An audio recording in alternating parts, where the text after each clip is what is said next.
IAS തലപ്പത്തെ തുറന്ന പോരിൽ കൂടുതൽ വിവരങ്ങൾ 24-ന്. ഫയലിൽ അഭിപ്രായം എഴുതാൻ എൻ പ്രശാന്ത് IASനെ വിലക്കി additional chief secretary A Jayathilak ഒപ്പിട്ട കുറിപ്പ് 24-ന് ലഭിച്ചു.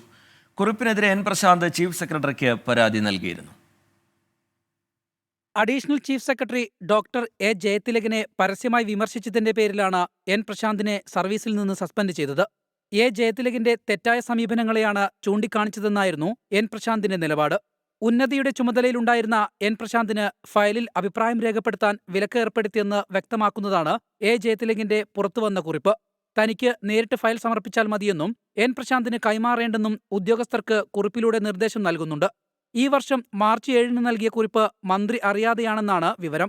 കുറിപ്പ് നൽകിയതിന് പിന്നാലെ എൻ പ്രശാന്ത് ചീഫ് സെക്രട്ടറിക്ക് പരാതി നൽകിയിരുന്നു. അതേസമയം വാട്സാപ്പ് ഗ്രൂപ്പ് വിവാദത്തിൽ K ഗോപാലകൃഷ്ണൻ IASനെതിരെ വീണ്ടും പരാതി ലഭിച്ചു. കൊല്ലം സ്വദേശി തിരുവനന്തപുരം സിറ്റി പോലീസ് കമ്മീഷണർക്കാണ് പരാതി നൽകിയത്. ഉദ്യോഗസ്ഥർക്കിടയിലും പൊതുജനങ്ങൾക്കിടയിലും വർഗീയ ചേരിതിരിവുണ്ടാക്കിയെന്നാണ് പരാതി. 24 തിരുവനന്തപുരം.